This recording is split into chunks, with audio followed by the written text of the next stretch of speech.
Hi, everyone. This is Lauren McSpadden again with Positive Force Movement, with the second in what's going to be a series of short videos that talk about drills that are important for protesters to do to care for their bodies so that when they're out on the streets, they're able to do what needs to be done, and so that when they get home, they're able to recover efficiently and effectively. Before I dive into the movements today, which are going to be focused on how to be more comfortable when you need to sit on the ground, I want to once again share the demands of Free the People Rochester and give a few reminders of ways that you can help. They've had some big successes with the convening of the grand jury against the cops that murdered Daniel Prude and the resignation of basically the leadership of the Rochester Police Department. But we aren't done yet. Mayor Lovely Warren must resign, and the pensions of Lovely Warren and the police officers who stepped down and were demoted yesterday need to be donated to the families that they have harmed. The Rochester police officers who were involved in Daniel Prude's murder need to be indicted, charged, prosecuted. The Rochester Police Department must be defunded, and solutions must be found so that the Rochester Police Department no longer is in charge of responding to mental health calls. Be sure to follow Free the People Rochester. Be sure to donate directly to organizers, and follow Project AIR, the Spirit Room, and the Rochester Street Medic Collective for opportunities to donate the goods that are needed for the people on the front line. With that said, sitting on the ground.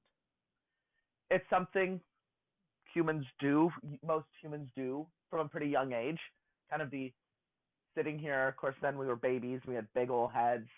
Took an immense amount of strength to sit tall on the ground. But it's one of those movements that we've been doing, most folks, longer than we've been walking. A lot of it is getting back to the strength that enables us to have stability in this position. With that said, a lot of the drills I'm introducing are ones I've learned through Original Strength, which is an approach to movement that relies heavily on exploring the developmental movement patterns of the human body as a tool for safely building strength. So these are some drills you can do that help with the times when you're sitting on the ground, listening to speakers, staging protest, holding your ground. So when you are out on the front line, something that can help a lot if you're going to be sitting for a while is if you have something, not necessarily a yoga bolster, if you're out probably like a backpack, that can elevate your hips higher than your knees.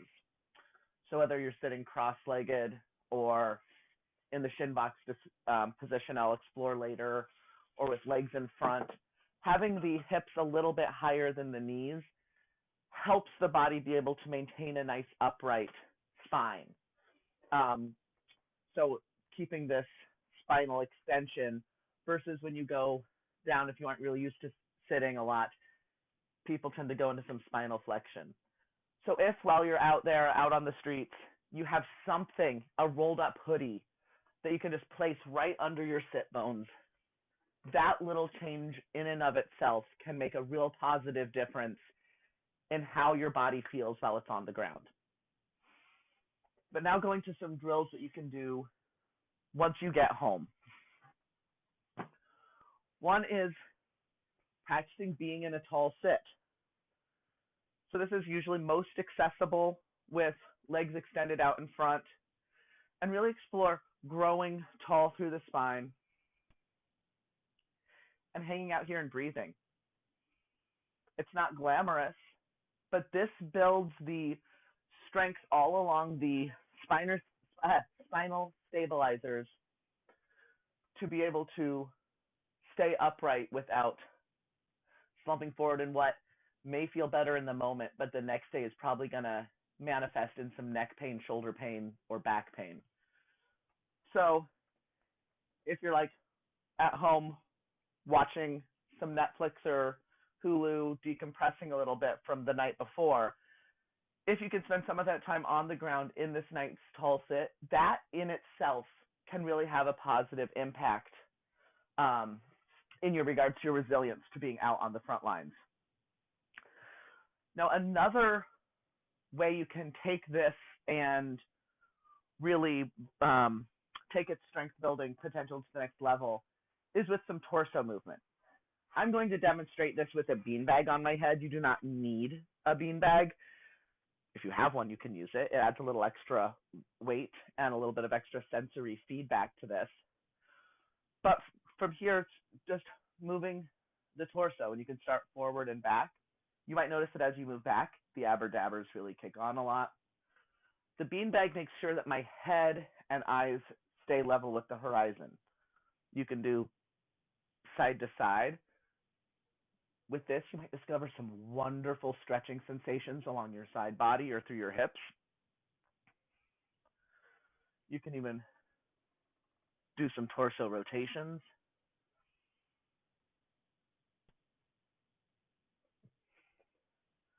And you can round it out and do some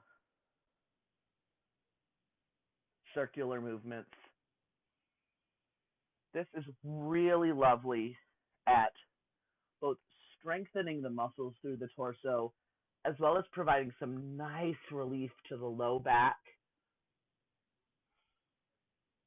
And really, you can be playful. Which way does your body want to move? How long does it want to stay in a position? If you find a place that feels good, hang out there, take a few breaths. You can also explore doing the same exact thing in a position where your feet are together. And that's going to do some extra different stretching and activating through the hips and thighs, as well as when you start working on some rotations, some different sensations through the low back, through the abradabbers. So again, these are things you can just do while you're at home. If getting to the floor is inaccessible at home, or you're like, you know what, I did enough of that when I was out on the streets and not doing more of it when I get home, do it in your bed, do it in your sofa, like whatever position you can get in where you can like have some freedom of leg movement and do a tall sit. Make this work for you. The next movement I want to explore is Shin Boxes. My guess is, I wasn't involved in the naming process, but they're called that because the shins kind of form a little box shape. So in this tightest of shin box positions, it's really kind of a right angle between the shin of this leg and the shin of the other. This is often how I will sit when I am out at the protest, is with one leg in front of me, knee folded this way, other leg folded back.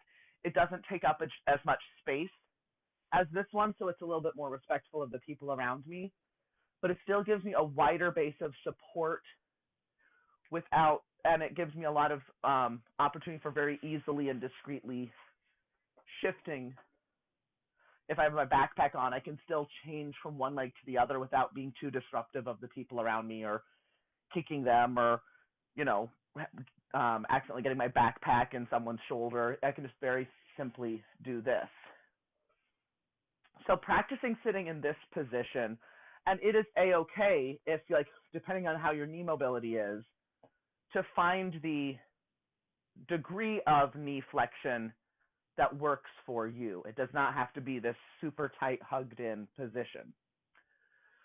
Now, you see, while I'm demonstrating how I switch sides when I'm there on the front lines, the way you can explore this as a mobility drill when you're home, you get into this position, you might support yourself behind you with your hands, and kind of windshield wiper your legs from one side to the other. This really allows some excellent relief through some of the muscles that can get so tight while out and about. We'll explore that even a little bit more in future videos. But one progression that you can explore right here is doing that windshield wiper and coming up a little bit. That's also a valuable movement. I'm going to have a whole focused video on getting up from a seated position on the ground. But this is one way you can start exploring that. Shin box over to the other side. Use that momentum to start coming up to hands and knees. Use the momentum. Come up a bit. Okay. So I have 2 more that I'm going to show you in this video. Then I'll wrap it up. The next one, I don't know how many of you have little kids. This one's called the Lego sitting position, because I've definitely seen our son sitting in this position while playing with his Legos. This is not going to be accessible for all people's knees. Don't force yourself into any position if it hurts. But if sitting in this position is at all comfortable for you, this is also a valuable position for if you're out, obviously not in a situation where you might have to get up and run from the cops at a moment's notice, but where, again, you are listening to speeches or needing to be responsive or just need a break from standing for a little bit. If you have your knee pads on, it's going to be a lot more comfortable out there. And so you're sitting kind of on one leg while the other leg provides a tripod of support. Adds some extra nice ankle stretches in both feet. This front foot, it's a stretch in ankle dorsiflexion. This rear foot, it's a stretch in ankle plantar flexion.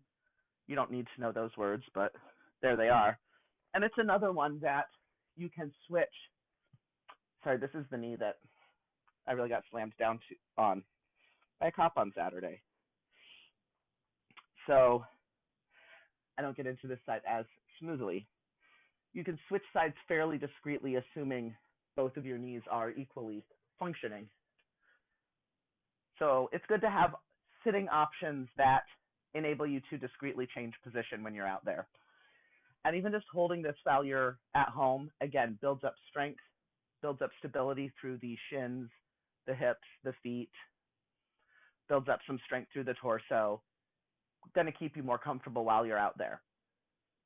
Okay, so one last one before we wrap up this video. This one is actually a variation. It's of one stage of what's called the Turkish Getup. Any of you who have done them might recognize this. If you haven't done Turkish Getups before, you don't need to know them. Just some context. What I'm going to encourage you to do if you want to explore this drill is have one foot on the ground, opposite side hand rooted on the ground. The other leg can either be extended in front of you or kind of bent. I'll show you first with it kind of bent and then with it extended. The other arm can do whatever the heck you want it to do.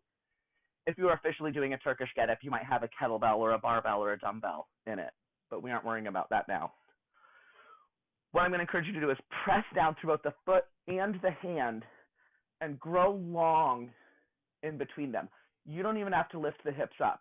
You certainly can if that's something that's accessible to you. But really just that act of pushing down with opposite side hand and leg and growing long through the spine can feel pretty darn amazing.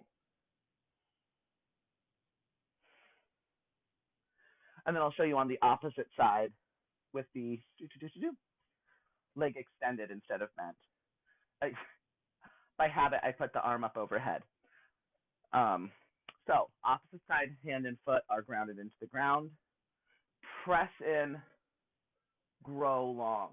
Now, if you're doing this with this foot extended, you might notice that hip and ankle can externally rotate a little bit, which can be a very nice stretch through the hips and groin. And again, your hips can stay down or your hips can come up, whichever feels best for you. But plant through the hand and foot, grow long, and breathe. Hopefully all of these are helpful. Do what works for your body. Don't do the rest. And stay tuned for some future videos on additional drills, stretches, and strengthening exercises to help take care of your precious body as we stand up to systemic racism and the Rochester Police Department. And again, don't forget, follow Free the People Rock, follow their lead, listen to Black leadership, donate to Black organizers. Thanks so much.